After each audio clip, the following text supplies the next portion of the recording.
Welcome to Telugu focus TV. నేను మీ శ్రీనివాస్ రెడ్డి. జగన్మోహన్ రెడ్డి గారికి ఉన్నటువంటి క్రేజ్ చూస్తే నిజంగా మీరందరూ కూడా ఫిదా అయిపోతారు. అలాగే జగన్మోహన్ రెడ్డి గారికి సంబంధించి మరిన్ని అప్డేట్స్ని ఎప్పటికప్పుడు మీ ముందుకు తీసుకొస్తుంది మన తెలుగు ఫోకస్ టీవీ ఛానల్. కాబట్టి సబ్స్క్రైబ్ చేసుకొని పక్కనే మన బెల్ బటన్ ఒకటి మాత్రం మర్చిపోకండి. తప్పనిసరిగా ఆయన పైన మీకున్న అభిప్రాయాన్ని కామెంట్ రూపంలో తెలియచేయండి. ఆయన అంటే మీకు మంచి అభిమానం ఉన్నట్లయితే మన Telugu focus TV channel subscribe చేసుకొని పక్కనే ఉన్న బెల్ బటన్ నొక్కి మీకు ఎంత అభిమానం ఉందో తెలియచేయండి. ఇక వైఎస్ఆర్ కాంగ్రెస్ పార్టీ అధినేత జగన్మోహన్ రెడ్డి గారి గురించి ప్రత్యేకంగా మనం చెప్పనవసరం లేదు. ఆయన పల్నాడు జిల్లా సత్తెనపల్లి పర్యటన ఏదైతే ఉందో అది సూపర్ సక్సెస్ అయిందని కూడా చెప్పుకోవచ్చు.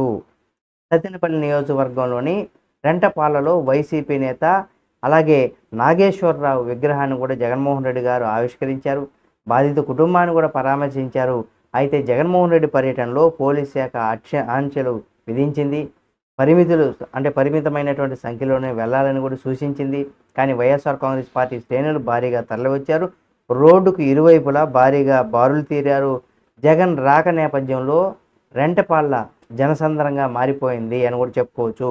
భారీ గజమాలతో వైఎస్ఆర్ కాంగ్రెస్ పార్టీ శ్రేణులు తమ అభిమాన నేత అయినటువంటి జగన్మోహన్ రెడ్డికి ఆహ్వానం పలికారు. 6 గంటల పాటు ఆలస్యంగా పర్యటన ప్రారంభమైన జనం మాత్రం అలాగే ఉన్నారు. దారి పొడవునా జనం కనిపించారు. 2 కిలోమీటర్ల ప్రయాణానికి 6 గంటల పాటు సమయం పట్టిందని కూడా చెప్పుకోవచ్చు. అంటే పోలీసులు ఆంక్షలు, మరోవైపు శాంతి భద్రతల దృష్ట్యా జగన్మోహన్ రెడ్డిని పర్యటనలో కూడా కొంత ఆంక్షలైతే విధించింది పోలీస్ శాఖ. వందల మందితో విగ్రహావిష్కరణ చేసుకోవాలని, కాన్వాయ్లో కూడా పరిమితమైనటువంటి వాహనాలు ఉండాలని కూడా ఆంక్షలు విధించారు. అయితే ఆంక్షలు ఏవి కూడా జగన్ పర్యటనలో కనిపించలేదు. బైకులతో పాటుగా కార్లతో భారీగా వైఎస్ఆర్ కాంగ్రెస్ పార్టీ శ్రేణులు జగన్ వెంట అనుసరించారు. జగన్ పైన ఉన్నటువంటి అభిమానాన్ని పోలీసులు ఆంక్షలు కూడా అడ్డుకోలేకపోయాయని కూడా చెప్పుకోవచ్చు. దారి పొడవునా పోలీస్ శాఖ 25 చెక్ పోస్టులు ఏర్పాటు చేసి అయినా సరే జనం చెక్ పోస్టులు దాటుకొని జగన్మోహన్ రెడ్డిని అనుసరించడం కనిపించింది.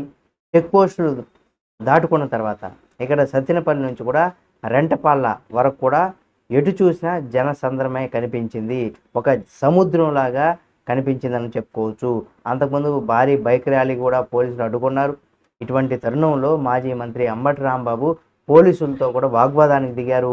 పల్నాడు సరిహద్దుల్లో కూడా భారీ ఎత్తున బారిగేట్లు ఏర్పాటు చేసుకున్నారు పోలీస్ శాఖ. కానీ వైఎస్ఆర్ కాంగ్రెస్ పార్టీ శ్రేణులు వాటిని లెక్క చేయలేదు. ఇసుకేస్తే రాలనంత జనం మధ్యలో జగన్మోహన్ రెడ్డి పర్యటన అయితే సాగింది. ప్రస్తుతం ఈ దృశ్యాలే సోషల్ మీడియాలో కూడా విపరీతంగా వైరల్ అవుతున్నాయి.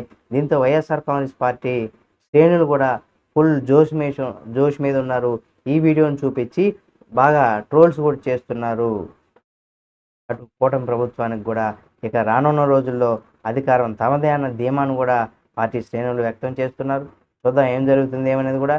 ఈ వీడియో మీకు నచ్చితే లైక్ చేయండి. మరిన్ని వీడియోల కోసం మన Telugu focus TV channel subscribe చేసుకొని పక్కనే ఉన్న బెల్ బటన్ ఒకటి మాత్రం మర్చిపోకండి.